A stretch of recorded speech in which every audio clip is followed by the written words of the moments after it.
엄마, 갑자기 그게 무슨 말씀이세요? 혼자서 그걸 알아보시고 결정까지 하신 거예요?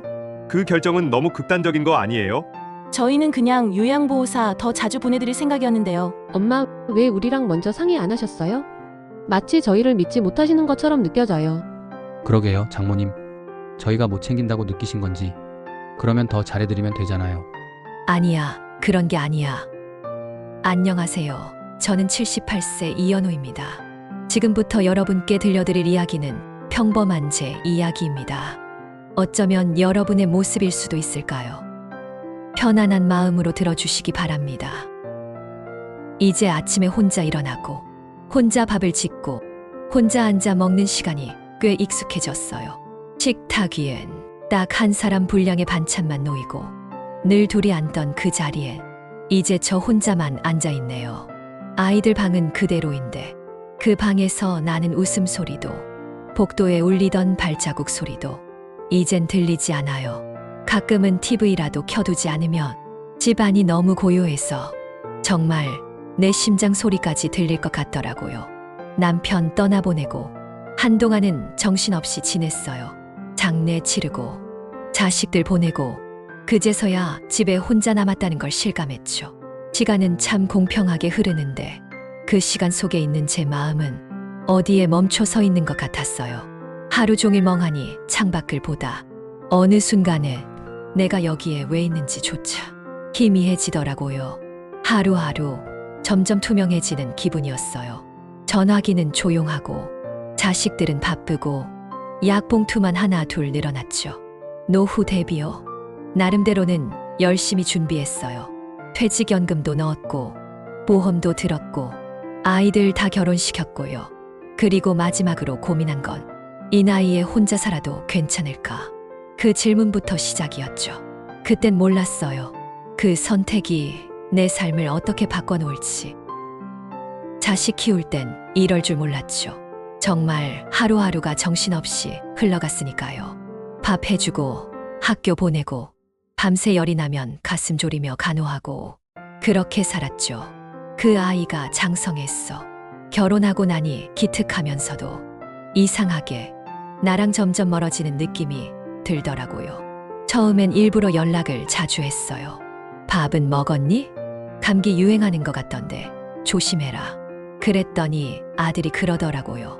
엄마, 나 바쁘니까 문자로 연락 줘요. 문자도 며칠 뒤에나 답이 오고 통화는 늘 급하게 끝났어요.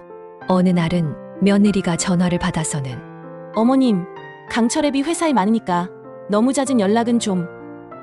그 말이 참 뭐랄까 내가 부담이 되는 사람이 된 건가 싶었어요. 그날 이후로는 정말 무슨 일이 있어도 전화를 쉽게 못 걸겠더라고요. 명절 때 얼굴 한번 보는 것도 아들네 사정 맞춰야 하고요. 이번엔 처가 먼저 갔다 올게요 라는 말 뒤에 그냥 이번에는 안 보는 게 낫겠다는 의미가 숨어 있다는 걸 이제는 알아버렸어요. 한 번은 조심스럽게 내가 혹시 너희한테 부담이 되니? 엄마, 그런 거 아니에요. 그냥 우리 삶이 바쁘니까 신경 못 써드리는 거예요. 그 말 이해는 돼요. 근데 말이죠. 그 우리 속에 나는 없는 것 같았어. 괜히 마음 한켠이 쉬어지더라고요. 딸이 결혼할 땐 솔직히 좀 든든했어요. 그래도 딸은 엄마 마음 알아줄 거다. 그렇게 생각했죠. 사위도 처음엔 참 예의 바르고 다정했어요. 명절이면 과일도 사오고 장모님 하며 웃는 인사에 괜히 마음이 놓였죠.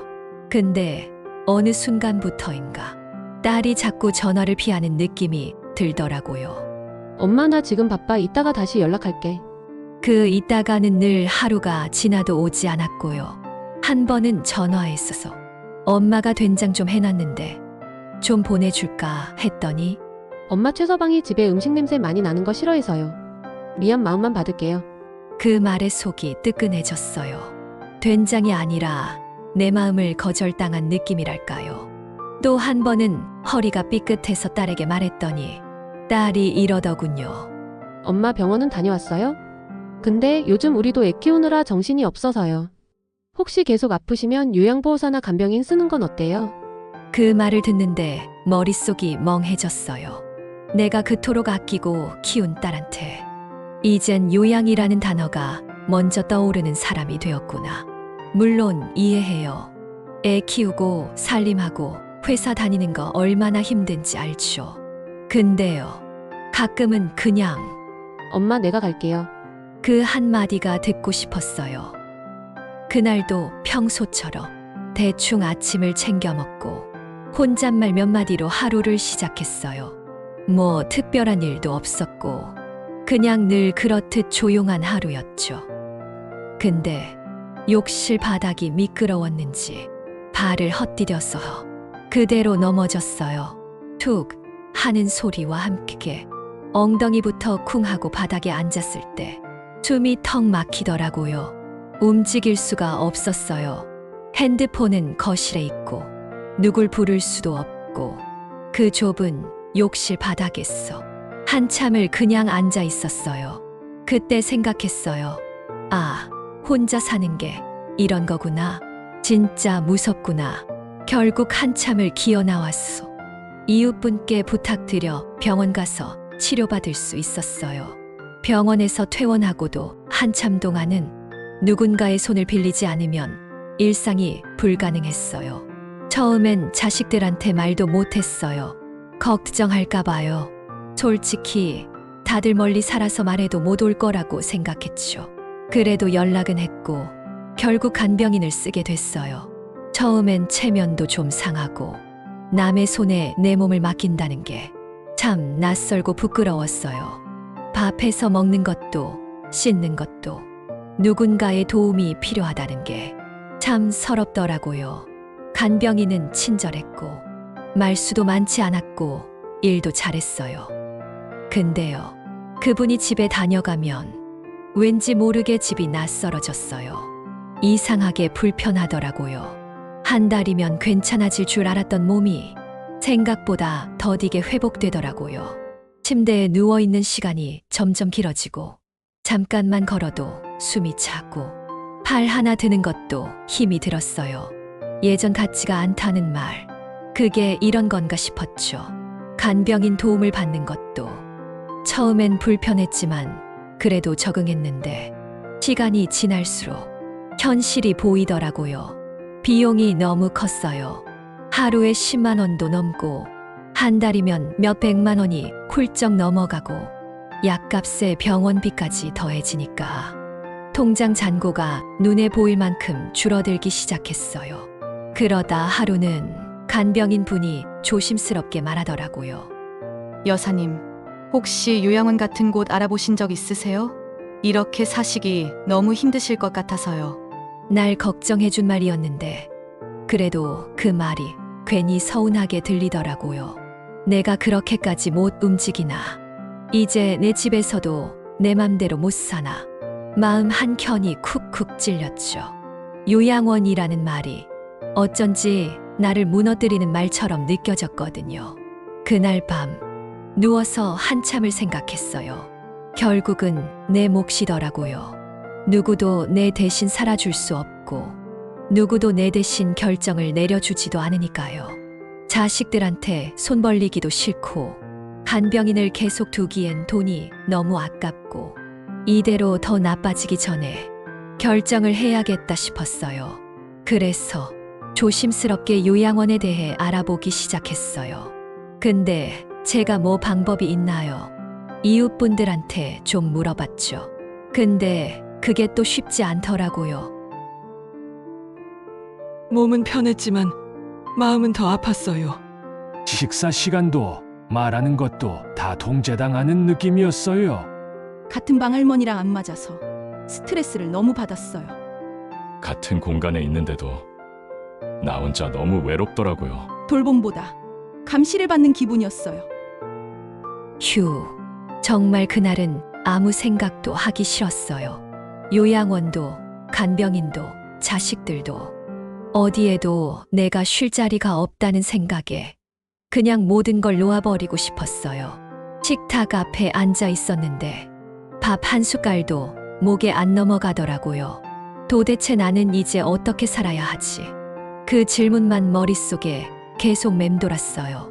그때 마침 이웃집 김 여사님이 내 얘기를 들었는지 우리 집에 들러 내 얼굴을 한참 보더니 말없이 내 손을 꼭 잡더라고요.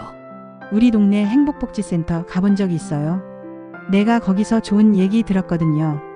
한번 가봐요. 처음엔 시큰둥했어요. 움직이기도 불편했고 뭐가 달라지겠어 하는 그런 마음이었죠. 그런데 가보길 정말 잘했어요. 어머님, 혹시 노인복지주택이라는 거 들어보셨어요? 직원분이 내 이야기를 가만히 다 듣더니 조심스레 말하더라고요.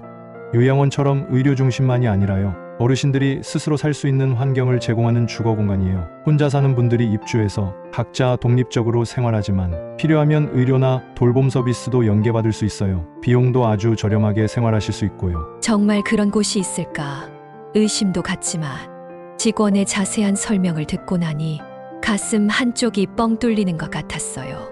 혼자 살아도 괜찮다고 말해주는 공간. 그런 게 진짜 있구나. 거창하지 않아도 괜찮고 누군가에게 의지하지 않아도 살 수 있고 무언가를 포기하지 않아도 되는 그런 노후의 삶이 있다는 걸 그날 처음 알았어요. 그런데 정보를 알았다고 다 해결되는 건 아니었죠. 얘들아, 나 너희한테 이야기할 게 있다. 나 노인복지주택에 한번 들어가 보려고 한다. 혼자서 지낼 수 있고 필요하면 돌봄도 받을 수 있는 곳이래. 엄마, 갑자기 그게 무슨 말씀이세요? 혼자서 그걸 알아보시고 결정까지 하신 거예요? 그 결정 너무 급하게 하신 거 아니에요? 저희는 그냥 요양보호사 더 자주 보내드릴 생각이었는데요. 엄마, 왜 우리랑 먼저 상의 안 하셨어요? 마치 저희를 믿지 못하시는 것처럼 느껴져요. 그러게요, 장모님. 저희가 못 챙긴다고 느끼신 건지. 그러면 더 잘해드리면 되잖아요. 아니야, 그런 게 아니란다. 너희가 잘못한 게 아니고 그냥 내가 나답게 살 수 있는 공간이 필요하다고 느꼈을 뿐이야. 엄마, 우리는 가족이잖아요. 혼자 결정하시는 게 더 속상해요. 엄마, 우리도 엄마 생각 많이 하고 있어요. 그런데 이렇게 상의 없이 결정해버리면 속상해요. 그래서 그랬단다. 너희한테 더 기대면 나도 너희도 힘들 것 같아서 나는 내 삶을 내 손으로 책임지고 싶었어. 미안하다. 말 없이 결정해서. 근데 이제는 나도 내 삶을 내가 결정해보고 싶어. 시간이 좀 더 흐르자 몸도 차츰차츰 회복하게 되어 지금은 간병인을 부르지 않고도 집에서 혼자 생활하고 있어요. 당장 노인복지주택으로 들어가지는 않겠지만 아이들도 긍정적으로 생각해 보기로 하고 마무리 지었어요. 이번 일을 계기로 절실히 알게 됐죠. 아들, 딸, 손주 다 너무 소중하지만 그 누구도 나를 대신 살아주진 않더라고요. 그래, 앞으로는 누구의 엄마도 누구의 할머니도 아닌 그냥 나로 살아보자. 나를 위해 밥을 차리고 나를 위해 꽃을 사고 운동을 하고 나를 위해 하루를 계획해 보자고요. 이게 진짜 혼자 사는 법이구나. 그리고 이게 진짜 노후 대비였구나 하고요. 지금까지 제 이야기를 들어주셔서 감사해요. 구독과 좋아요는 공감사 연방에 큰 힘이 됩니다. 감사합니다.